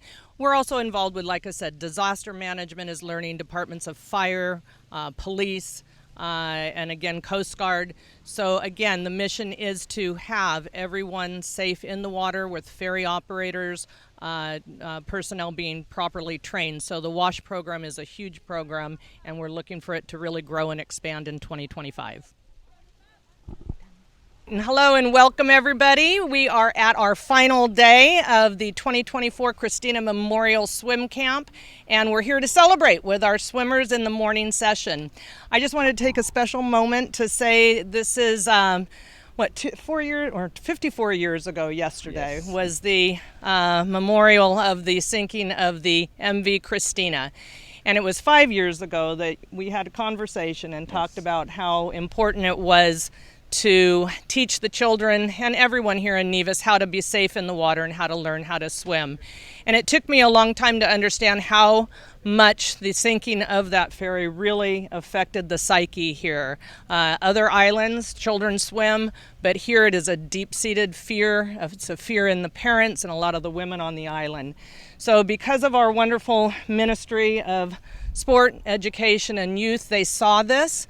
And so they brought down Anne McClendon. I think we all remember her. So this program of Learn to Swim through Swim to Win was developed, the curriculum, by Anne McClendon. So government brought her down. All of these Swim to Win instructors have gone through intensive training, so we have a consistent way of being able to teach Learn to Swim. And I think now, Eric, we're at about 1,200 people that have been touched through either the camps or the ongoing swim programs or the women's water retreats. So I can't thank government enough for really seeing the need of this, investing time and energy into training up local instructors, into sponsoring the summer swim camp so that children can have the opportunity to learn to swim for free. So this has been wonderful. And the culmination of this now is, for the first time ever, and I know that you and Mark and Winston have been working on this for probably at least 12 years. The culmination of this is that for the first time ever, St. Kitts and Nevis had representation in swimming at the Olympics, which is incredible. So for Troy Nisbet and for the competitive national team, this is an opening of the door. So these are our future young potential athletes. So we see now swimming as another sport Yes, here indeed. offered in the Federation. Indeed. So again, congratulations to all the children. We'll be celebrating here in a moment, but first from the Honorable Eric Evelyn, we'd like a few words. Thank you very much, Terry, and good morning to everyone. It is indeed my pleasure and privilege and honor to be here this morning. As Terry would have rightly indicated, this program started when I was the Minister of Sport, and of course we would have had some in-depth discussion, and of course the Nevis Island Administration and the Ministry of Sport, we are always looking out and trying to assist in whatever way possible, and we thought that this initiative was an excellent one, where we are trying as much as possible to get as many persons, not children alone, but as many persons as possible on Nevis to learn to swim. And so I believe that this program has done extremely well for a lot of persons. It have touched over 100 persons, which is excellent, an excellent move. And I'm happy that the Nevis Island Administration has indeed thrown its support behind this initiative. We are all about the developing of our young people, and I believe that this initiative that was started will indeed, and it is doing a lot in terms of the development of our young people with regards to swimming. You just heard about Troy being at the Olympics. He's the youngest person from the Federation to represent St. Kitts and Nevis at the Olympics, and the first to represent the Federation at the Olympics in swimming. And it shows that swimming is going places on the island of Nevis. And it is going places partly because of the Swim to Win initiative and the Christina Memorial Camp. I want to say it is an excellent program, very comprehensive. What I love about this program is that the program is geared towards everyone. Doesn't matter your age. And what I also love about the program is that the program was able to train several instructors. And every time I come to these programs, the instructors are here. They're all very diligent, working hard with the children. And I want to salute all of you. I really want to salute Terry as well, because she's very persistent and very consistent. Once she wants something, she's gonna get it done. And Terry, I want to thank you on behalf of the Nevis Island Administration for all of the excellent work that you have done with regards to swimming. I know how passionate you are about swimming. I know how passionate you are about this program and any other program for the developing of our young minds. And we want to say thank you, because we cannot pay you for the excellent work and all of the hard work and the commitment that you have shown to the success of this program. I think this program, it is indeed a huge success, and the Nevis Island Administration will continue to support similar programs. And of course, with this development now, we're realizing that yes, swimming is indeed a recognized sport on the island of Nevis. So kudos to you, Terry. Kudos to all who have been involved, in particular all of the volunteers and all of the instructors. We want to say thanks to the children who came out to be a part of this camp, and I know you would have learned quite a bit. And I just want to say thank you. Continue to take in the lessons whenever you can, and may God continue to bless this program. Thank you very much. Thank you, Eric, and I appreciate the accolades there, but really it's all about our instructors. I mean, this is really a grassroots program, so I don't mind to, what did Mark say, drive the bus, but but it all depends upon the instructors. So our instructors are great. So we're going to start off with Miss Kendra. Kendra takes care of not only our women's water retreats and our Saturday private lessons, works a lot with women and fearful women, but she's also excellent with our youngsters. So I'll turn it over to Kendra for a few words. As Terry indicated, I'm instructor Kendra, and my responsibility for the week was to deal with the smallest children. They more or less 5-year-olds. We had the youngest, who is 4, who is actually going to turn 5 next month. And this was their first time having proper swimming instruction. So they would have learned fundamental of swimming, bubbles, floating, and kicking. So we are going to introduce them right now. So we have Catalia. Curtis, Shayna, take some photos for me, please. Okay. That's all right. Come on, darling. Okay. Yeah, there you go. Congratulations. Yes. Next, we have Holland. Thank you. Come and stand over here, darling. Yeah. Okay. Looking beautiful. Yes. Next, big boy Simeon. Come on, Simeon. Stand right over there. Come on, ladies, over here just a little bit. Yeah. Hey, Simeon. Congratulations. Yeah. And these were our youngest swimmers for the week. So why don't we just get one little picture there with the three of or you guys. Okay. Big smiles. Good. Congratulations. Okay, go on over and you get your cupcakes now. Carrie, go see Carrie for cupcakes. Okay, so our next instructor up is Ron. So, Ron, here we go. So we'll let Ron say a few words, and then we'll present. We'll present his children. There you go, Ron. All right. So good morning, everybody. I am Ron. I taught the group age of 7 to 8. We had 4 strong young ladies, but today we only have 2. So I'll begin with what's her name, Miss Devancia Brown. Okay. And okay. And next we have Miss Caressa Hamilton.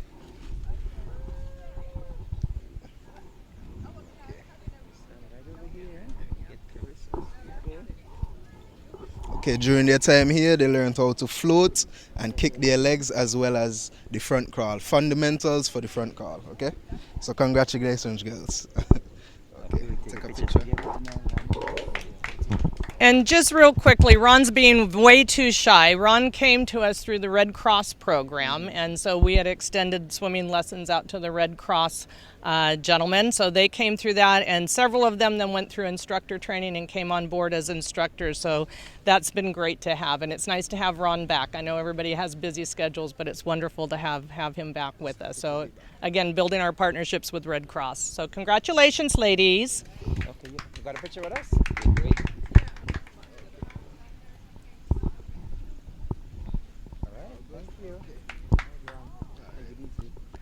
So our next instructor up is Darian.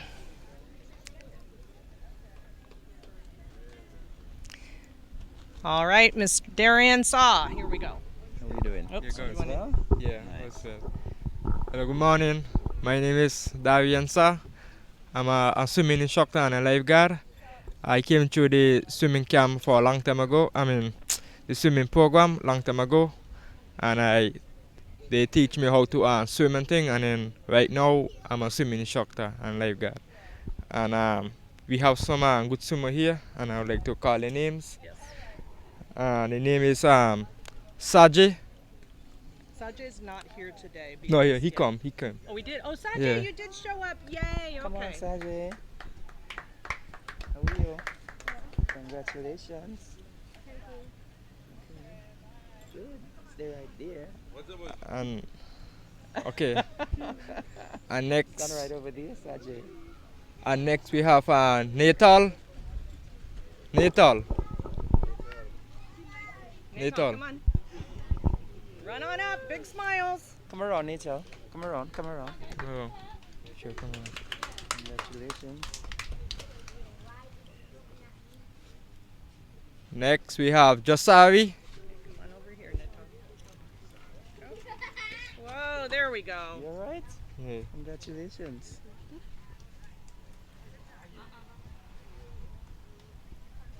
Okay. And we have Sean. Sean. Yeah, Sean. Yeah. Come on, hurry up. Run on up, there we go. Looking good. Come around, Sean. Come around. Come on over Ease here over, just a over a little bit. bit. Go ease over a bit, yeah. Here we go, next to me. Here we go. Right. Let me give you your medal, Sean. Congratulations.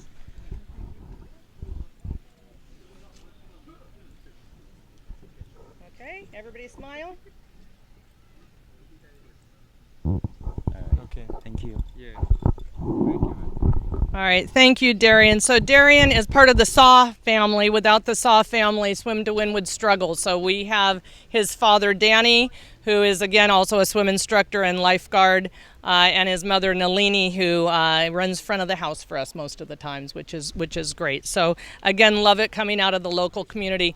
And just real quickly, when the instructors are talking about how they're teaching floating and bubbles and all that, that's all what Anne really taught us. So it's a progression of learning balance in the water. Then we teach the kicking, then we teach the arms, then the last we teach the breathing, so that the swimmers that decide that swimming is going to become a sport and you want to go to the Olympics like Troy did, when they go to move on to be coached, then the coaches don't have anything to undo. So again, it's a really good learn to swim program that Ann developed for us. So next up we have Daniel, instructor Daniel. Good day, I'm Daniel Sankey. I've been with you guys for a couple of years, and it's just a pleasure to teach the young generation skills which they would use in the future. So yeah. So starting off, Josiah Maid. Come on, Josiah. Congratulations, Josiah. Jaden Bedminster.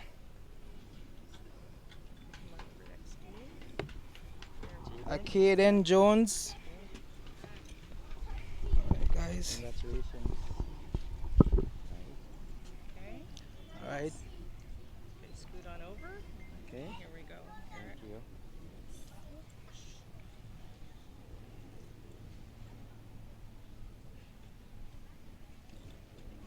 Congratulations. Okay, scoot Alright. up. There we go. Nice picture. Big smiles. Okay, look at the camera. Yeah.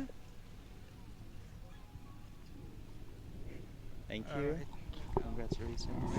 All right, Daniel, thank you very much. So Daniel is one of the ones who leaves his regular job to come out and dedicate himself to 4 full days of Christina camp. And he works with my department. And he works with your department. Okay, so it's all kind of family here, isn't it, Eric? Yes. Okay, so next up we have our fabulous instructors Myra and Dexter. If they'd come up.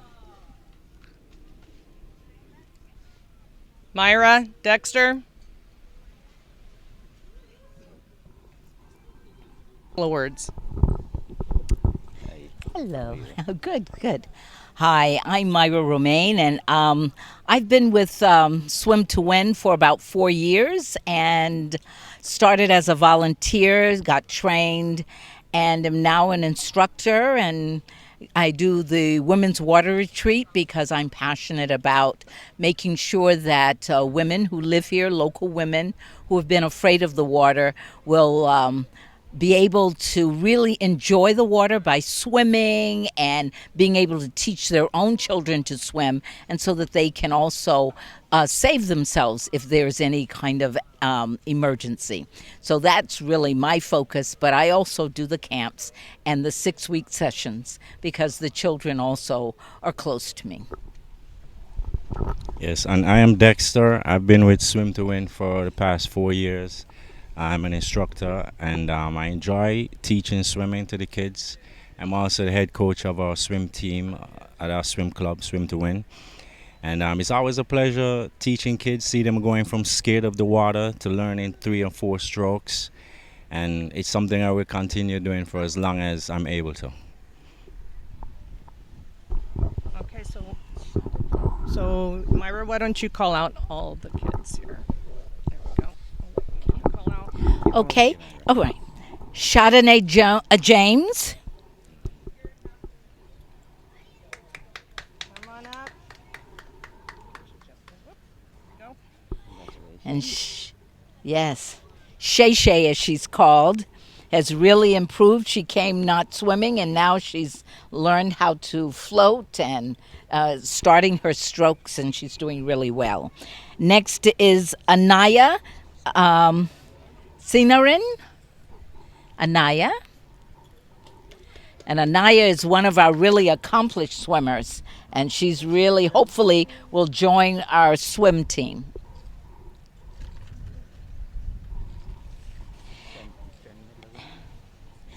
Next is Lamaya Charles.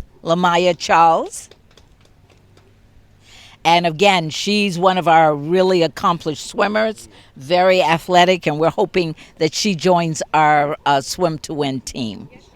All right. Mom is already committed. Miss Diva here. All right. And last but not least, we call her Apple, but her name is Ashanique Hutchinson, but we call her Apple. And she has done really, really well. She came and she wasn't really swimming, but now she's doing really well. She's got a great kick, and we're hoping that she continues, and that because she's got some really great qualities, and she'll be on our team too. And that's all of us.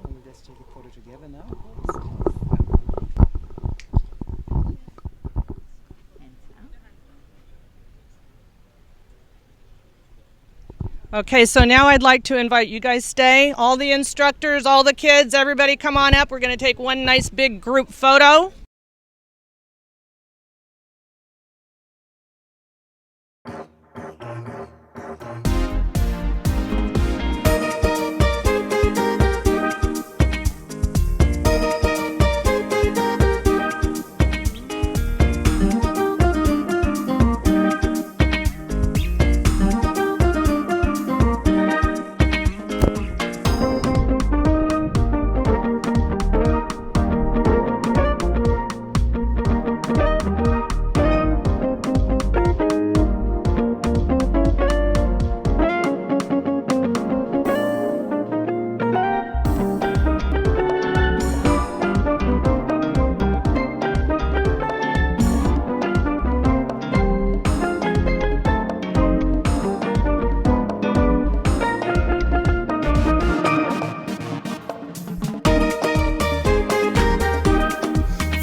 So we now move on to our fifth segment. Here your work isn't over yet. Okay. For this segment, the SKN Moves Nevis Chapter Sports. Please welcome, it gives me great pleasure to welcome back the Minister of Health, et al., the Honourable Janelle Nisbet, to present these awards.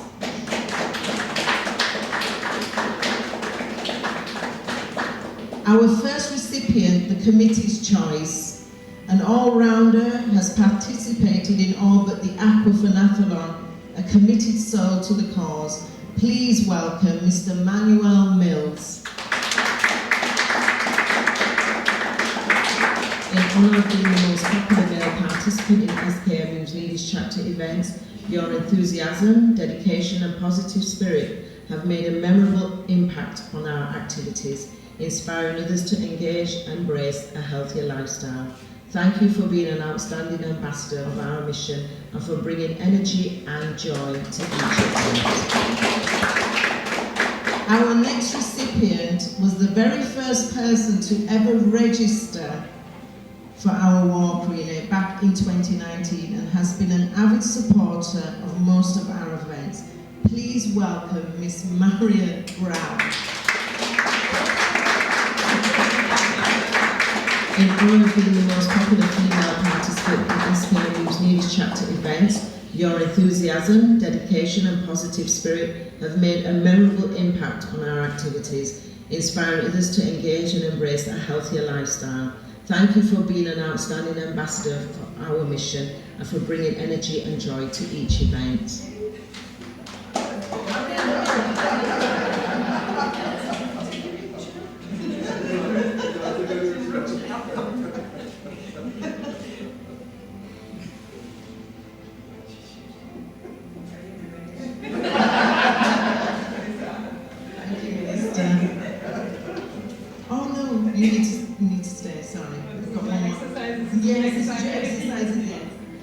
Okay, and our final awardee for this segment, we are so delighted to announce the award for the most, I'm getting well done now, consistent team. Please welcome with a big cheer the St. Kitts Nevis Defence Force. In recognition of being the most consistent team and for unwavering dedication to our endeavours, for consistent participation and commitment to our initiatives. Your efforts have contributed significantly to the success of our mission to promote healthier lifestyles in Nevis and beyond. Thank you for your dedication.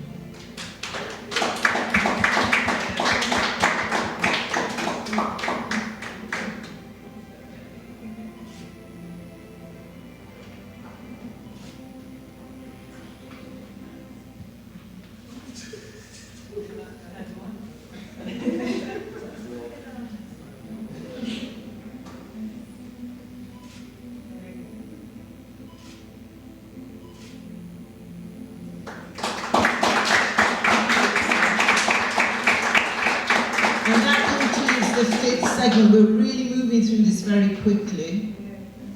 Okay.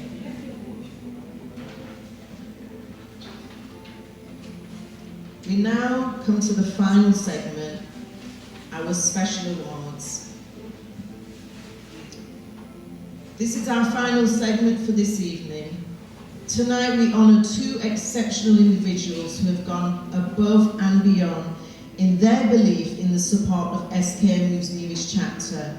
Their unwavering commitment has been instrumental in helping us to achieve our goals.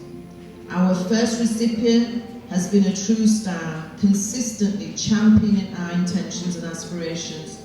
She has shown unwavering support and belief in the work that we do. This special award goes out to Miss Latoya Jeffers, Assistant Secretary in the Ministry of Health and Gender Affairs. Unfortunately, Ms. Jeffers is unable to attend this evening due to unforeseen circumstances. However, we will ensure that she receives her award at a later date. Please join me in applauding Ms. Jeffers. Now to horse racing.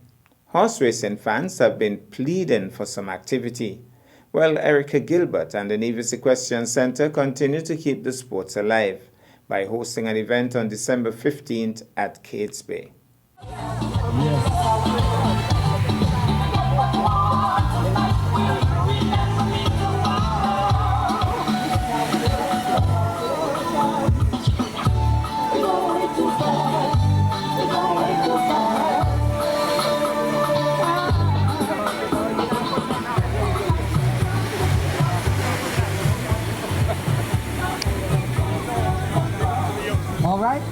horses are ready to run, and okay, we have a change of jockey. So on Black Onyx, a Puerto Rican thoroughbred ridden by Jacob, and Baby Boy, Florida bred thoroughbred, will now be ridden by Javincia Jeffers from Jab's Sweet Kitchen. So those of you who've eaten there know that she's a sweet girl herself. And Erica taught her horseback riding from when she was a teenager. All right, so Javincia, make Erica proud. All right, we're going down to the starting line. I can't see it from here. A couple of seconds. All right, we hope the jockey stays on.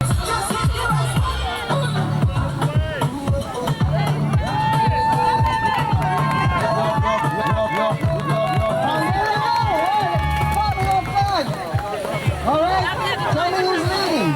Sorry, I think Jacob Blue. Javincia. Javincia went home. Women Taylor. There you go. There it is.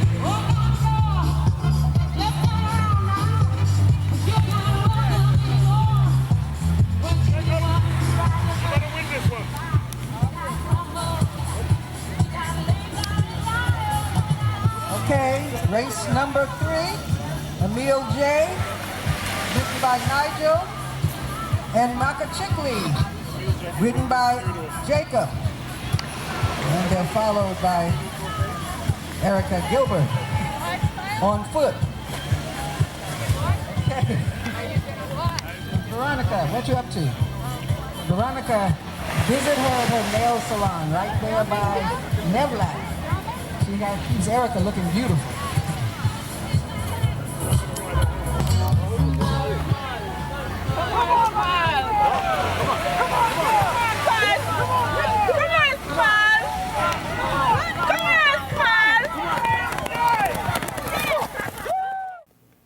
And sadly, we go to obituaries.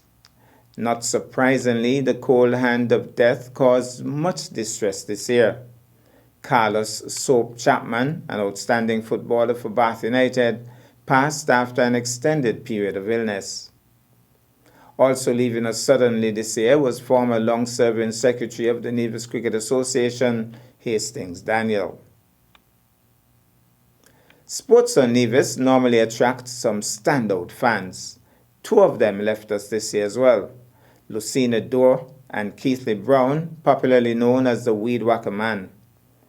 We extend sincerest condolences to the families left to mourn their loss.